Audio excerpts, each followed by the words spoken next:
Okay, in today's mini lesson, we are going to look at resonance structures. Okay, so before we start a resonance structure and what it is, we have to first go back in and draw the Lewis diagram for a compound.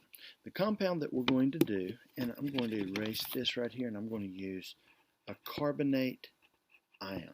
So we're going to use a CO3 that has a -2 charge. So when I get ready to draw this, first thing I need to do is determine the total valence electrons. So we have 4 from the carbon, we have 18 from the 3 oxygens, and all I'm doing is counting up the total number of valence electrons. And then since it has a -2 charge, I have 2 more valence electrons. So that's going to give us a total of 24 electrons to disperse in our diagram. So the first thing I want to do is I want to draw this, and I'm just going to put it as a carbon, and then I'm going to attach 3 oxygens. So the carbon is the central element because it's the one that has the fewest, or if you want to say the one that has the least electronegativity. So when I do this, I've connected it with 3 single bonds. So each single bond represents 2 electrons. So therefore, I would go back in and say 2, 4, and 6. So I'm going to say 24 minus 6 leaves me with 18 electrons. So anytime that you have electrons left over in the beginning, all of those are placed around your peripheral elements to reach that octet rule. So I'm just going to start right here and put 1, 2, 3, 4, 5, 6. And then 1, 2, 3, 4, 5, 6. 1, 2, 3, 4, 5, 6. So as of now, I have 8, 8, 8. My oxygens are good, but look at my carbon, 2, 4, 6. It's not to the octet rule.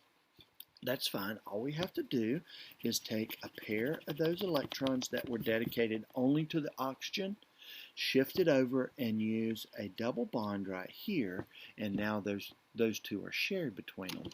I have 2, 4, 6, 8, 2, 4, 6, 8, 2, 4, 6, 8 for my oxygens, but look at my carbon, 2, 4, 6, 8. So everybody is at the octet rule, and this is going to be, when I add my brackets, this is going to be the actual diagram, Lewis diagram, for a carbonate -2 ion. So do you see how I drew my bond right there? Could you have put it down here? Sure. Could you have put it over here? Sure. What happens is these electrons are moving almost at the speed of light. So they're moving around, they're being shared, broken back, and they're moving so fast that it can move from here to here, from here to here, and it's just automatically assumed. That is what is known as a resonant structure. Resonant structure is nothing more than when that can be drawn in a different way, but yet it's still going to be exactly correct. So let me go ahead and draw for you the 3 resonant structures for my carbonate ion. And you can see that I drew a little arrow between them. That arrow lets me know that any of these are exactly right.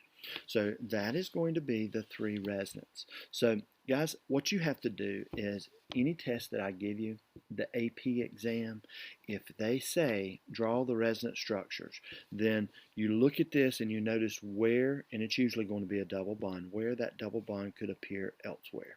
And you can see here, here, and here. Therefore, it can be written like this, or this, or this. So in order to get the point on the AP exam, you just have to draw all 3 of them. Not very difficult. You just have to draw all 3 resonant structures. All right, the next thing that I would like to do is I would like to give you another formula.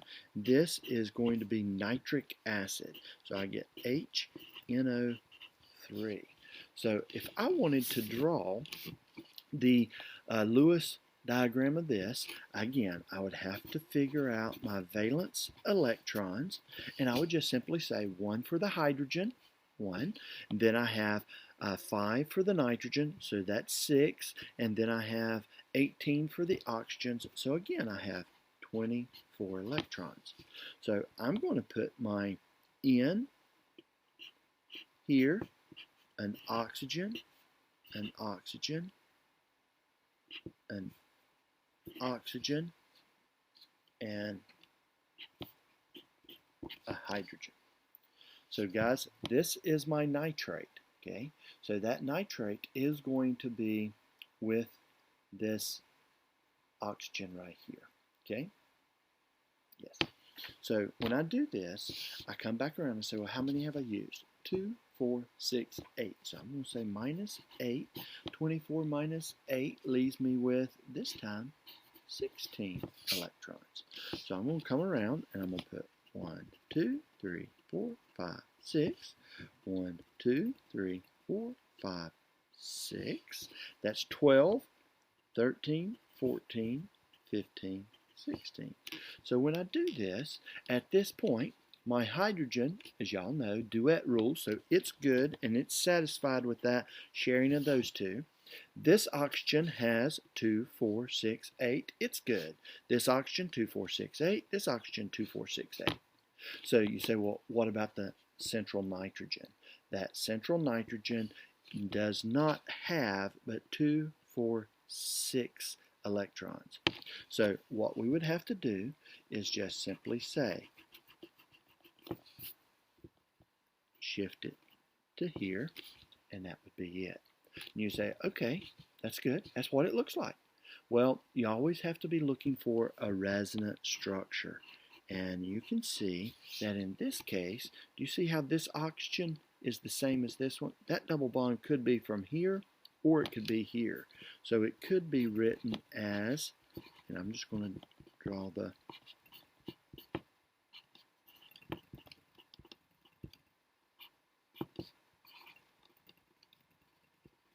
just like this. So it could be written either here or here. Now I always get somebody who says, well, Mr. Vance, what about this oxygen? Could it not be here? And the answer is no, because if you put a double bond here, then you're going to get 2, 4, 6, 8. You got too many electrons. It's already taken care of because that is the bond that is here.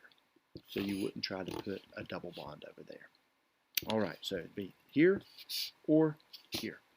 So those are our two resonance structures that I wanted to go through and show you how to do a resonance structure.